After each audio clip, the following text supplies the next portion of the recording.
Welcome, Lauryn. Thank I you. want to hear all about your background, but before we jump in and we stop the slides, I wanted you to maybe give us a bit of a voiceover about GOB, the company you founded.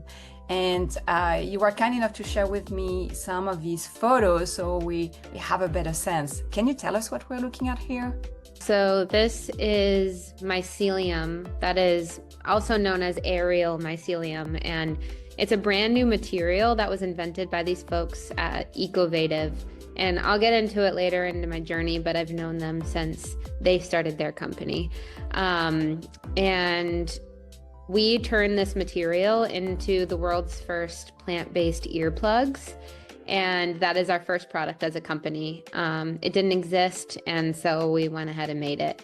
But what's interesting is if for folks who don't know, mycelium is just the root structure of fungi.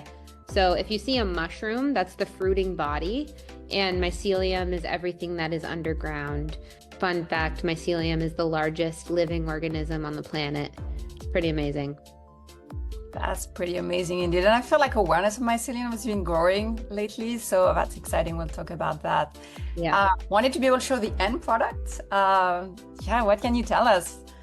Yeah, so they're single use, fully plant-based. And when going on this journey and trying to figure out exactly what we needed in order to make a more responsible earplug, we knew that we didn't just want it to be made of a quote unquote biodegradable material.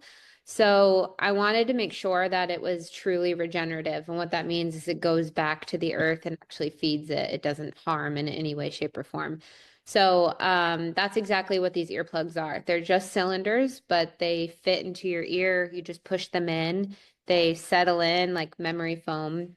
And unlike petroleum-based PVC foam earplugs that exist, which, by the way, we make 40 billion of them every year. That's 5 times the number of plastic straws. It's just wild how many of these we make a year. Unlike those take 500 plus years to break down. These take 2 months to break down in totality. That's insane. Yeah, I never heard the comparison with the plastic straws, and I think we're all really aware about their damage, but Yeah. it's Yeah. another scale. The And media have fun with it. and then the Live Loud campaign, we're going to talk about it too, but I wanted to show some of the visual because I think they're so exciting. And yeah, that got me back into concert time. Yeah. Yeah. All right, let's wrap up the intro so I can just focus on you today. And before we jump into the story of GOB, I know you also founded Prowl Studio, so industrial design agency in 2022. Just wanted to hear a bit more about that because I think it's also what led you to GOB. Yeah, what was the spark to create Prowl? You saw that long list of my clients, and none of those aren't really the clients from Prowl. Those were clients from my career before starting an agency. And Google is on there because I designed and made a lot of furniture for your offices. So odds are that you probably sat at something that my computer formed or whatever. So my career started in fashion and then ended up kind of in this material innovation space somewhere between footwear and furniture. And those two things are what they have in common is that they're mass manufactured and they use both hard and soft materials. So that became kind of like my bread and butter and specialty in my career. And I was a contractor for the majority of my career. Like the first decade, I was just strictly contracting for these companies. And I was always brought in as this quote unquote innovation consultant. And at first, that felt like the best title for what I do, which is generally just a generalist of materials and industrial design. But I realized that when you get put into that sort of title, and I'm not sure if any of you have ever held a title like that before, but one, there's a lot more pressure to come up with world-shaking ideas constantly. And two, they never saw the light of day when I was internal, on internal teams. So it having that experience over and over again forced me to think differently of, okay, well, how can I have an impact on these giant businesses who manufacture more than anyone else and help them do so more responsibly. And so I started an agency with this concept of like the ethos of Prowl is to begin with the end. And what that meant to us, my co-founder and I, who she's now running that business, it's still doing very well and growing. But what beginning with the end meant is at the beginning of a design process, you start by thinking about the product's end of life. And for any of you who are a designer, like, or creative, or just attached to the things you create, you don't want to think about that when you start thinking about this beautiful object or thing or idea or concept that you're putting out into the world, right? But we decided to take that on as our ethos, and that's actually how GOB came about, was that way of thinking. So clients at Prowl ranged from companies like Lightship and Air Company, which are very much climate tech startups, all the way to Herman Miller, Target, Steelcase, and like those sorts of clients. So they spanned dramatically and still do today. And Yeah. was starting with the end ethos, what does it mean in terms of relationship with these clients? Are you the one driving the conversation, or do they come with specific briefs? Yeah, so when a client comes to Prowl, they kind of already know what they're in for because of how loud the mission is on the website, right? It's all about regenerative design and begin with the end. And so clients come to Prowl with usually two problems. One is we want a more quote unquote sustainable product designed for our portfolio, and we don't know where to begin. That's one of the problems. But the most common one is, hey, Prowl, we really want to embark and do something about these sustainability goals we created years ago. But we're fearful that whatever we do will be greenwashing and that people will figure that out. And so they end up doing nothing because they're afraid of greenwashing. So that's super common. And we essentially, Prowl became the therapist for those companies where it's like, don't be afraid. You can take very practical steps towards this. You don't need to be the like, you don't need to solve the world's problems with one product. You can start with many steps, right? So that's essentially how it manifested through projects. I think it's so good to hear the worry about greenwashing, not the objective, because Yeah. we talk a lot about circularity with some of the people we have here on the series or outside. And yeah, another conversation for another time. I think we can also ask you about that. But I want to hear Yeah. about GOB and the origin story. I think it goes back to New York City and a specific spin class. Can you tell us more? Yeah, yeah. Well, a couple of things about me. So I'm from upstate New York, but I moved to California 13 years ago from Brooklyn, and I travel a lot back and forth between New York City and San Francisco. And I was there on a business trip, and as a heavy user of earplugs, usually have them on me constantly. My fiance's in a hardcore band, and my mom is hearing impaired. So both of those things lead to me using earplugs a lot. However, I was at a spin class early morning in New York City, didn't have them on me, but the spin instructor of all songs, I will never forget this, blasted Vanessa Carlton for the full hour. And the that song was blasting. And I left that room being like, I think I just lost my hearing. And the people at the spin class were like, oh, well, we have this tub of earplugs that you can use. And I don't know what it was in that moment, but I had this aha moment of, oh, I use these all the time, and those are really bad. So then I started thinking about what are these made out of? Where do they come from? And does a better alternative exist? And then I found out that the answer was no, they don't exist. And that's why I decided to create it. There are a couple of things that I uncovered, like especially how big the market is, right? 40 billion a year, that's not a small number. Also, the number of use cases in which earplugs are used. They're used in commercial uses, they're used at concerts, they're used for personal use. And so knowing that this was not a sexy product and also very ubiquitous and used everywhere. That's what why I decided to embark on this journey. I remember sending a text to my Prowl co-founder, Bailey, being like, dude, compostable earplugs. And she was like, what are you talking about? It's like, they don't exist. And so that's kind of where it came from, that I moment. love this light bulb moment happening It after was very the much night. a light bulb moment. Yeah. We Yeah. should- You should probably also email the studio in New York and say thank you You're for the absolutely right. I should. they're part of the origin story. But I'm curious, you have a successful studio, you have a great co-founder, and we can talk more about her. Like, that's not easy to make that transition. How did you do it?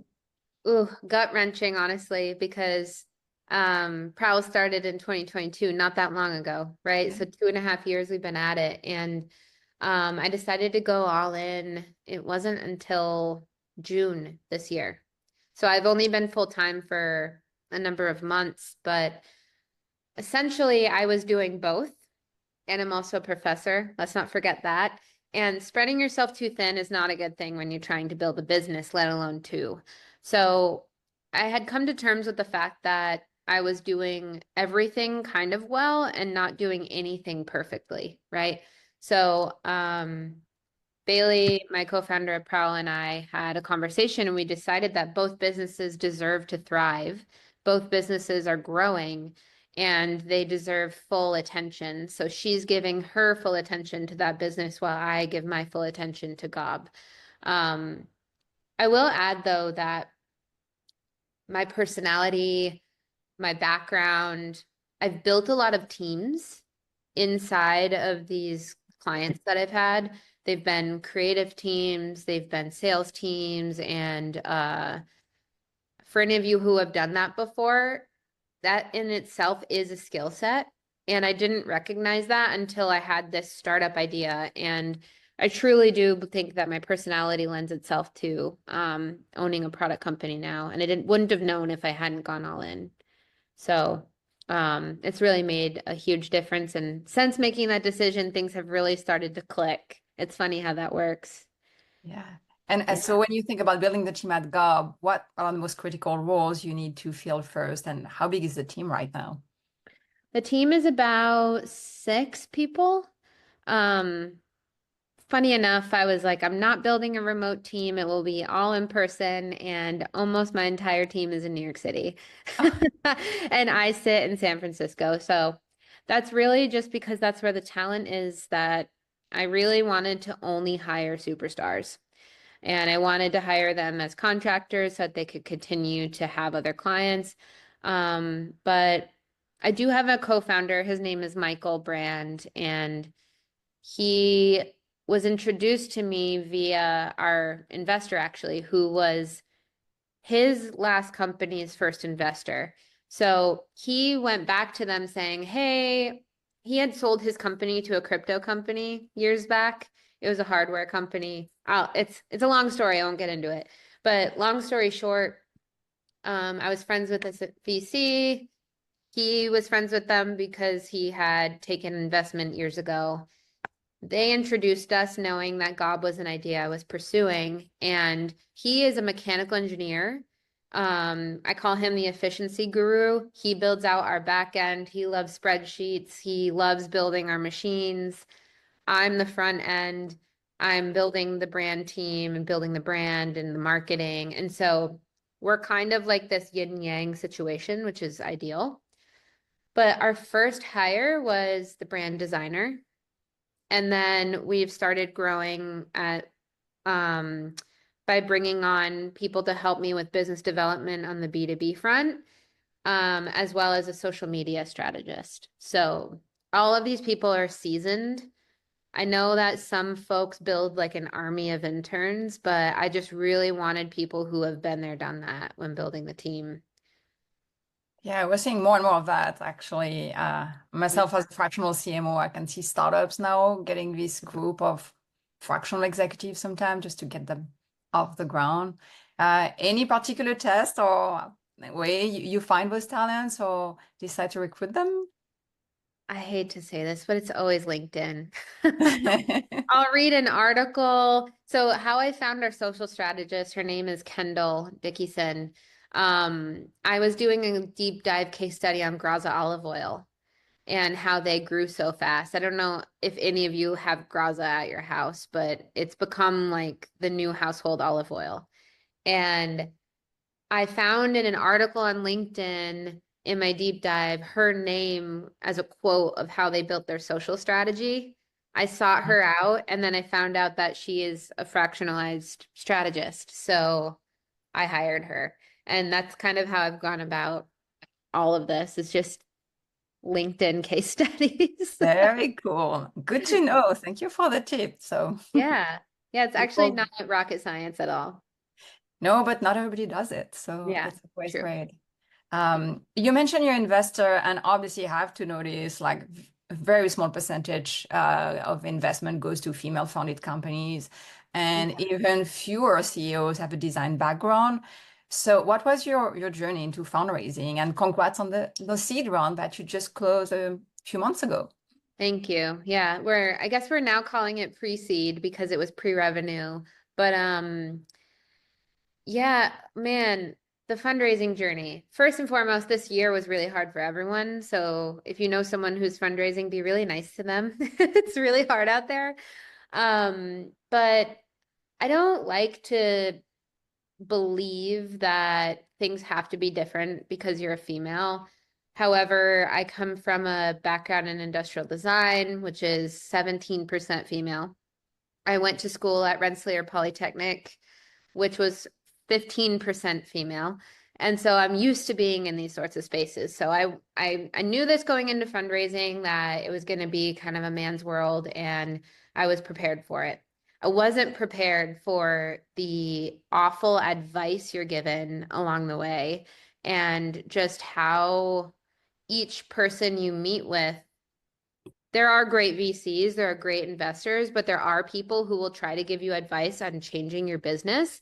And everyone has a different advice. Like, if you were to take all of the advice you get and all the feedback you get while fundraising, you would have no more vision. You would be lost, right? And so the first couple of meetings I had, I started to realize that and decided to kind of take a break from it for a minute because I was getting so much odd feedback and realized that we needed to be more bullish with our vision. Um, we were fundraising over a year ago based on just the idea of GOB, that it would be bio-based, that I had a material background, that we would find the material to fix the problem. It wasn't until February that Ecovative told me that the material they'd been developing for, not joking, 9 years was all of a sudden serendipitously available for us to prototype with. And then once we tested it and knew it worked, I went back to fundraising and it was infinitely better and infinitely easier. The first half of our round, we filled in with angels, friends of friends, people who I met through, again, LinkedIn, who have either invested in consumer good companies before or who are passionate about sustainability. So those are the two groups. But I did receive some term sheets from VCs who were extraordinarily rude and that were not value aligned. And I did turn down VCs because of just how awful the experience was.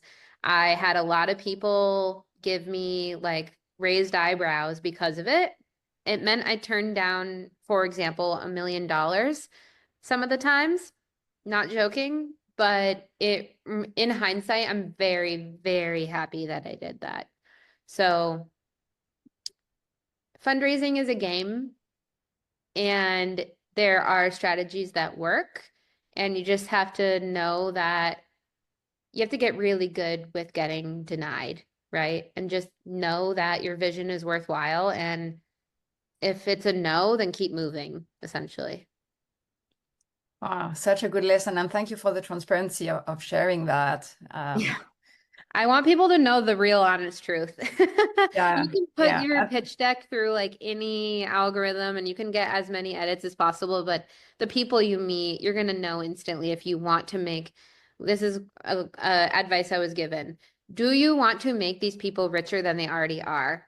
If the answer is yes, then you probably want them on your cap table. I feel like it all boils down to that. Interesting. But Yeah. you decided to go with Baukunst, right? And I'm curious, what kind of investors are they and how do they add value to your business today?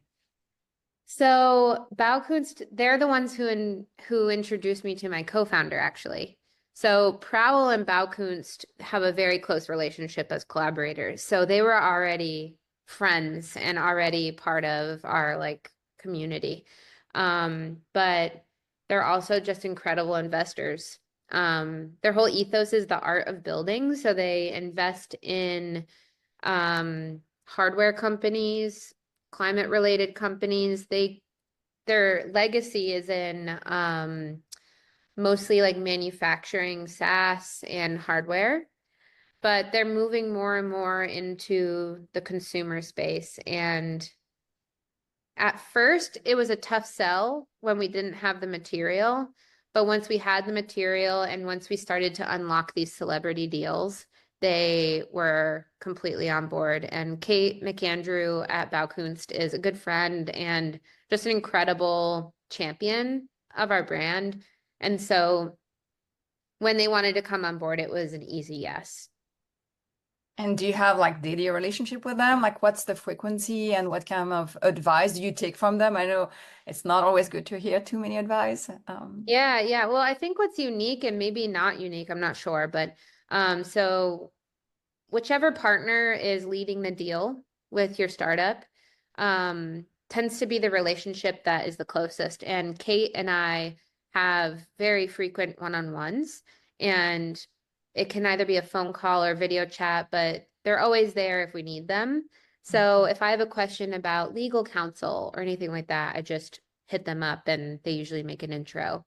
But we also have regular, bigger meetings every quarter where we share, it's kind of like a board meeting, but we don't have the official board set up quite yet. But we say, here's what's going well. Here's the risk that's currently the biggest risk right now that we are dealing with, and we need your help figuring it out. And so they will expand their network out to us and say, all right, we'll help you figure out this moment of risk to get to the next one, essentially. So removing the blockers and Yeah. awesome. Yeah. Let's talk about mycelium. And I saw actually the report that Baukos put together. I shared it with this group because that was so educational and showing all the application from wellness to Hermes bags. I think what Michael Works is doing, super interesting. Obviously, you were in the space of biomaterials before, but how did you find out and what's the most exciting about the potential of this material? Yeah. So, and this is where I'll tell the fun story. I have known about Ecovative, our material partner, for since I was a sophomore in college because the founders were in the same program as I was at RPI. And it's called Design Innovation and Society. And we had the same mentor, Bert Swersey, who was their first angel investor. And when they first came up with their concept for the company, they were in the packaging space. So you may have seen molded mycelium packaging. They were really the first people to see that through. And it's still something that they offer as one of their material, like ways to apply their material. Um, so I've known about them for a really long time, and every year at BioFabricate, which is my favorite conference, if you're interested in biomaterials, you have to go. It's in, I think, Paris this year again. It's just the best, and they're always there. And so I saw a sample of their foam maybe 8 years ago at this conference. They had a prototype there. And at the time, I was in footwear. I was working for Specialized Bikes, designing cycling shoes. And I was like, guys, I need this. I need it now. And they were like, yeah, yeah, yeah, give us some time, give us some time. And so it took a long time, but I've known about it for a long time. And I think what's a lot of times people bring up, well, is mycelium actually scalable? Like, how can mushrooms be scalable? And the answer is, well, it grows in 7 days to its full thickness. 7 days, that's it. The factory farm, it looks kind of like a lab, but it's a farm. It's vertically integrated. The sheets are grown in 25-meter long sheets, huge, huge sheets. And they're grown on top of this mycelial substrate that is a mix of wood chips and some other things. And it grows through there, and then the foam grows on top. And the part that isn't used is sold to farms for soil restoration. So there's no waste. It's incredible. And what isn't is just like serendipitously amazing, which I didn't even know when I was like, let's test this. It's a soft material, it's a foam, is that it naturally dampens sound. So that was kind of like a fun serendipitous discovery that I wasn't aware of until we were testing it. So I could go on and on about mycelium forever.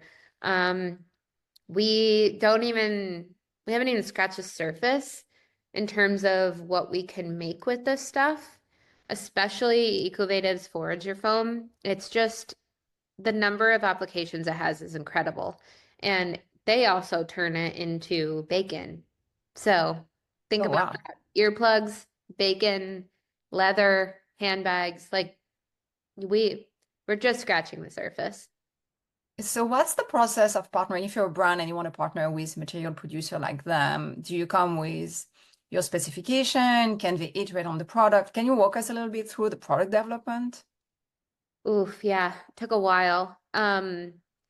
So with any biomaterial you're working with, usually the first thing you do is you try to process it and cut it and form it in ways that a similar conventional material, we'll call it, is processed in. So in this case, we were like, all right, let's try every foam cutting method that's ever been used.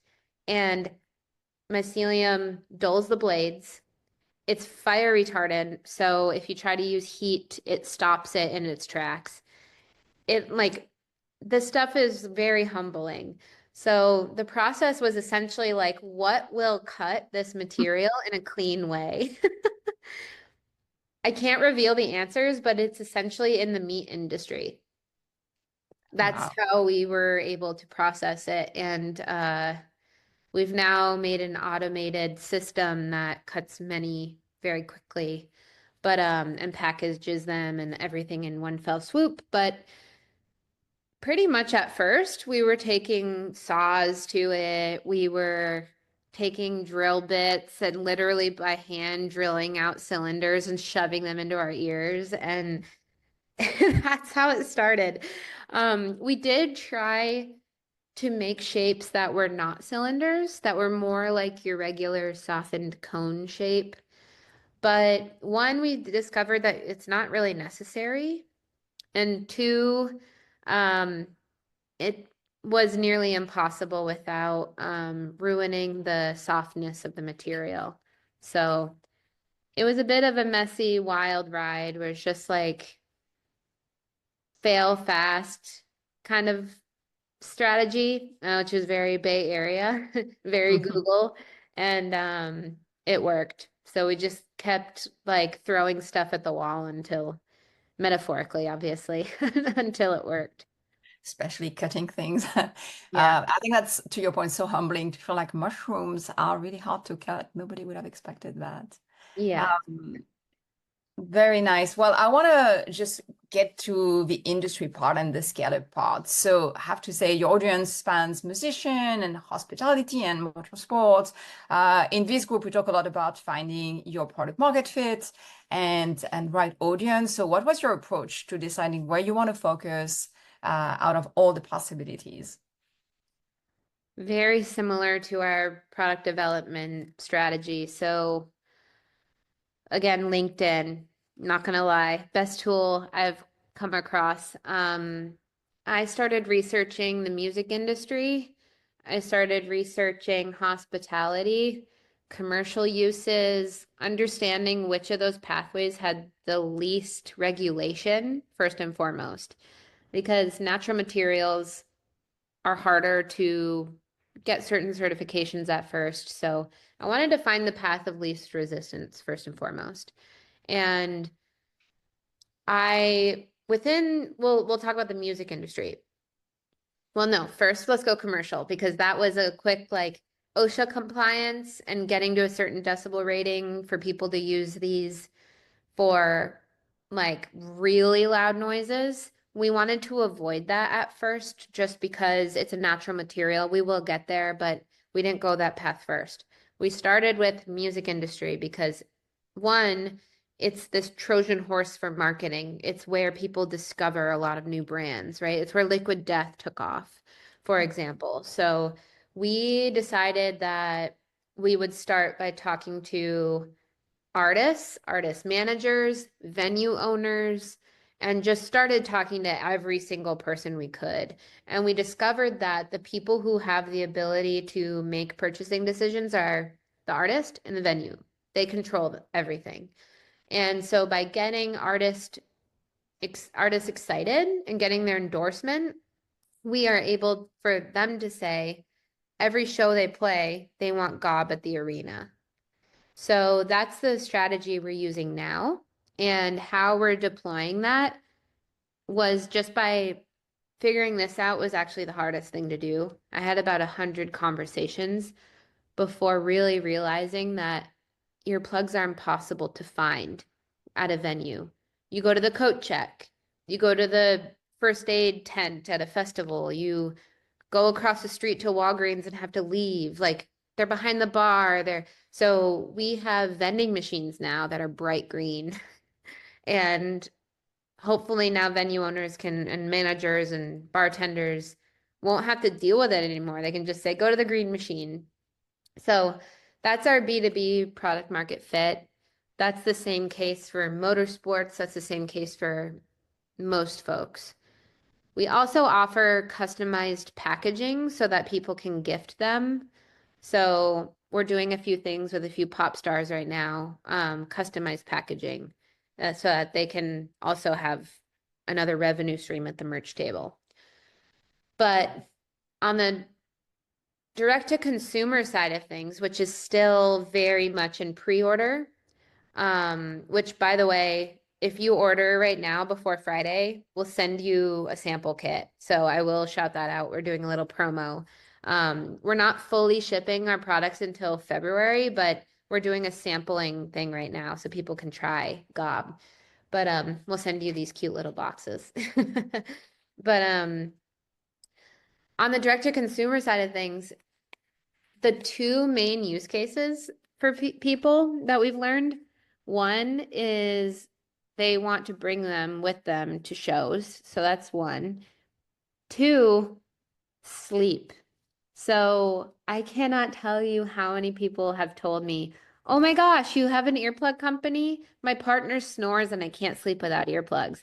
Oh my gosh, hundreds of people. At conferences, that's like the number one thing people say to me. So we're running a whole campaign on that for National Sleep Month in March. And yeah, it should be fun. But that's a really long-winded way to describe finding our product market fit. But I think what I'm recognizing in describing this is my strategy for anything is go wide and then narrow. I have to say I'm super impressed by your LinkedIn mastery, but how do you build relationship? Like you didn't go after any small artists. Like you have a testimonial on your press release from Billie Eilish's manager. How Mhm. do you get to connect with someone like this, who I'm sure gets millions of proposals to look at every day? Well, I ran a design agency, right? And the way you get clients is cold outreach or warm intros. And I got really, in my career, just confident in sending messages that feel genuine and not salesy. And genuinely just build relationships that way. And the way that I was able to access these folks is through organizations. So I met Billy's tour manager, Dick Massey, through an introduction that came from this group called the Music Sustainability Alliance. I found out it existed and it just started sitting in on meetings. And then I would talk to folks afterwards and just kept telling everyone that I really wanted to reach Billie Eilish because she is such a great example for sustainability in the industry. So I just kept saying it over and over again, and then eventually found her team. That's really it. Um, Wesley from the Lumineers, his wife owns a nonprofit called Sound Future. She's incredible. She's an entrepreneur, serial entrepreneur, and just awesome. And I reached out to her via LinkedIn. Such a I found Sound Future on LinkedIn, sent her a note, had a meeting, and now they're one of our official partners. So I think it's just through like being part of these groups, similar to this group, where you just like show up and you say what you're looking for, Hmm. and then people genuinely, I think, want to help.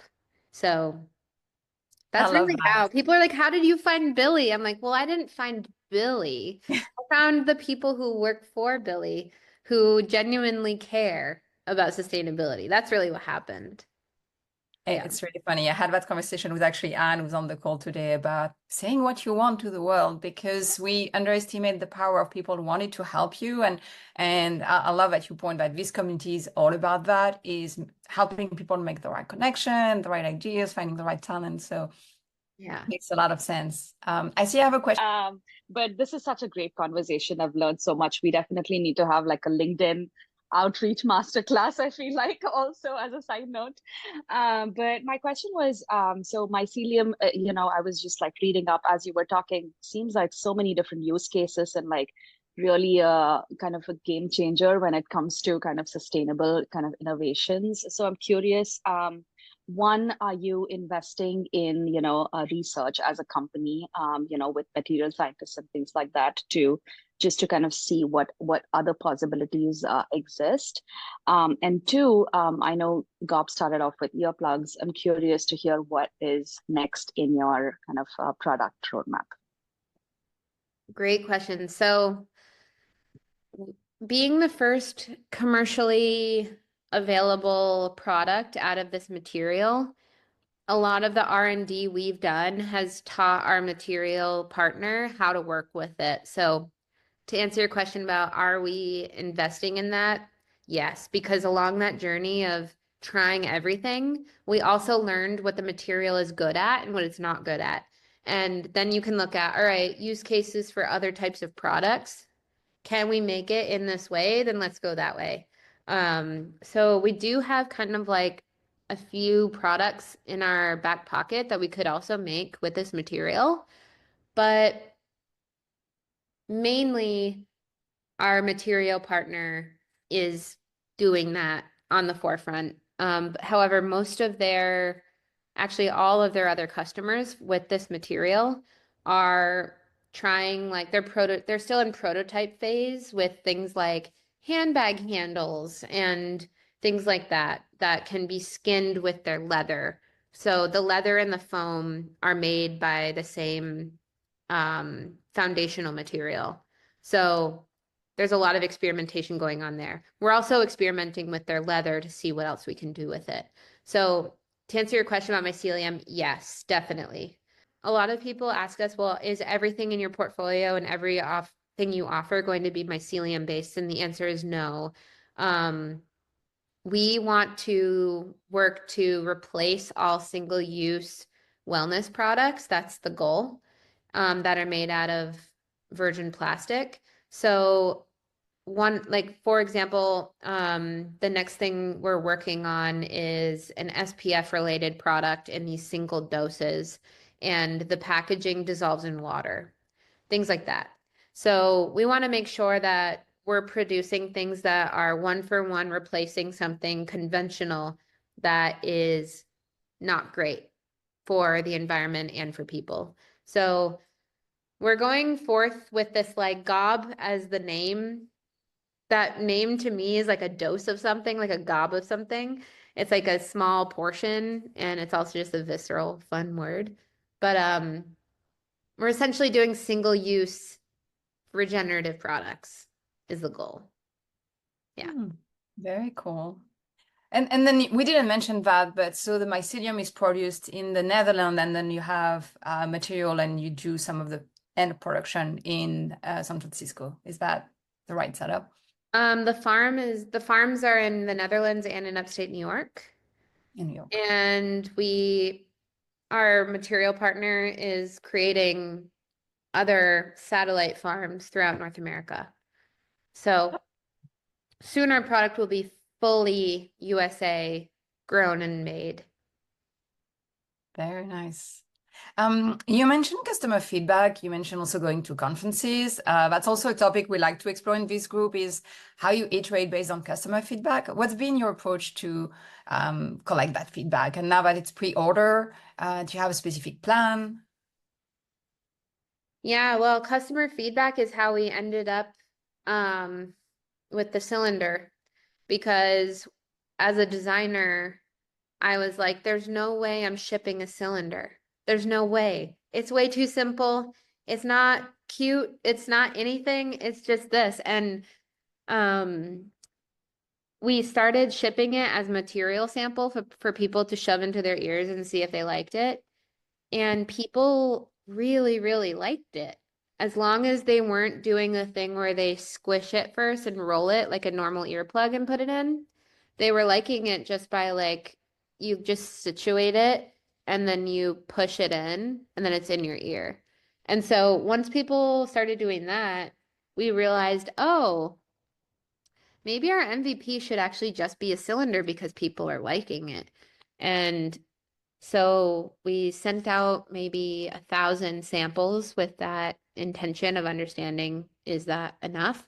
And then discovered, yes, it is enough. So it was all like friends, family, friends of friends that we were sending it to and asking for genuine feedback. And then that's how we landed with the cylinder.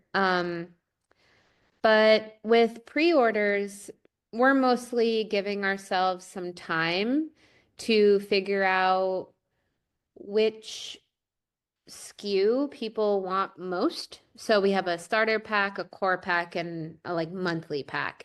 And we're also testing, things like pricing and all of that. So by having a pre-order, it allows you to do that. But we won't know how the masses like our product until we're shipping, and that's the truth. But I'm sure most of you have heard your first product you ship, you should be borderline embarrassed about. That was the case for me with the cylinders. I was embarrassed, and now I'm like, this is the best version of the product. I fully believe in it. So I went from being embarrassed by it to like, this is it. Amazing. And I got a chance to see them in person at 90 the other day. And it's like, they're so light. So I can imagine on the sleeping use case that it's so comfortable, you barely feel them. Yeah.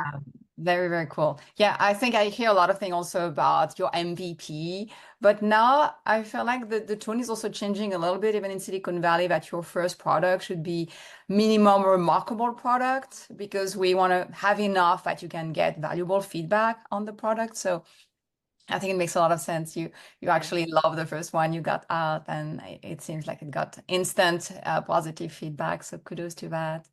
I'm conscious of time, so a few more things I wanted to ask you. If we meet again in a year from now, December 2025, and everything went even better than you expected, where is GOB at that point, do you think? Well, hopefully you have encountered a GOB vending machine in somewhere in a venue for your favorite band. So that's a goal, is for those to become just the ubiquitous thing. And hopefully we're in stores on shelves by next year as well. So those are two things that I hope for. But on the branding side, we're really trying to build this story of one of our taglines is, we can't protect you from yourself, but we can protect your blank. And right now it's hearing. Soon it will be like skin, it will be whatever. It will protect personal protection. And I hope for the story to expand and grow with that ethos. So I hope to build a community by then that is people from all walks of life, NASCAR lovers, environmental activists, every end of the spectrum, because this is probably the hardest part of what I'm trying to do is build this, what I call a purple brand that is not just a climate warrior company. We're not just trying to sell the people who, compost in their backyards and make sure their batteries go to the right place to recycle. That's a niche, especially in America. And so if I want this company to reach its full potential, we need to speak to the masses. And that means getting people to understand what mycelium is, even if they have never touched it in their lives. So yeah, I guess like building out the story, being on shelves, and the green machine. Oh, I That's love a lot that. to do in a year, but we got it. Yeah, no, and we're here to amplify, so count on us because what you're touching, I think, is really profound, and it's been almost an ongoing theme over the past few episodes of this series. Is we want to create better product that are desirable. We don't want to ask people to make an effort, but the products are appealing, the solutions are appealing, and we truly believe that we can design something that is amazing and good for the planet, and it should not be in opposition. So really excited to hear that. And I'll share the video, or maybe I'll introduce it in this montage at the end of the YouTube video, so you can see also the Live Loud campaign, which I think is so full of energy and happiness. And now it's good to see it in the bigger context. Going to the end, a lot of people here, I'm still debating or just making the leap to climate tech. And I was hoping you could maybe share your thought about how you make that transition. And if you had particular resources or people or mentors who help you through that transition, and you could recommend people to do the same. So I just see climate tech as the new standard. Quite honestly, I'm not someone who could go work for a big oil company and be okay living my life. So the way that I talk to my students about this is in order to find a niche in the climate space, it's about taking your own personal values and your skill set and combining that, because that combination will be something that the climate space needs. For example, for me, just because it's the easiest example, is industrial designer. I know materials, I know mass manufacturing. I am a mountain runner, I'm a mountain biker. I'm outside constantly at high altitudes, and I see pollution no matter how deep I am in the mountains. And so pollution is something that I care deeply about. It's something that bothers me to my core. I also grew up in the Adirondack Mountains in upstate New York, and pollution's a huge problem there, even though it's not a very populated area. So that issue I'm very passionate about. And I also have a background in mass manufacturing knowledge. So I've combined that to create what was an agency and now this company that directly addresses that. So some of my students have, been passionate about fashion and have a background in interaction design, and they like combine those to go help the fashion industry somehow. And so I don't think you need to go get a new degree in anything. I think that you can take what you're passionate about, take your skill set and apply it directly. If you want to go get a second degree, by all means, go for it. But honestly, I'm all for just going all in based on what you already know and what you already care about. Last question for you, Lauryn. How can this community help you? Obviously, we'll look for the Green Machine at concerts. Just follow along, follow us on Instagram. We do have a TikTok now. I do not run it. But follow us and just feel free to reach out to me directly via my email, via LinkedIn or anything, because the more people that know about GOB, the more awful PVC we can replace. So I guess that's it. Absolutely. Wonderful. Thanks everyone again for tuning in today. Lauryn, it's been wonderful. I feel like we learned so much, and thank you for your generosity and your time. And reach out to this community whenever you need it. We're here for you. Awesome. Yeah, you all have been great. Reach out if you want to talk. Thank you. Take care, everyone.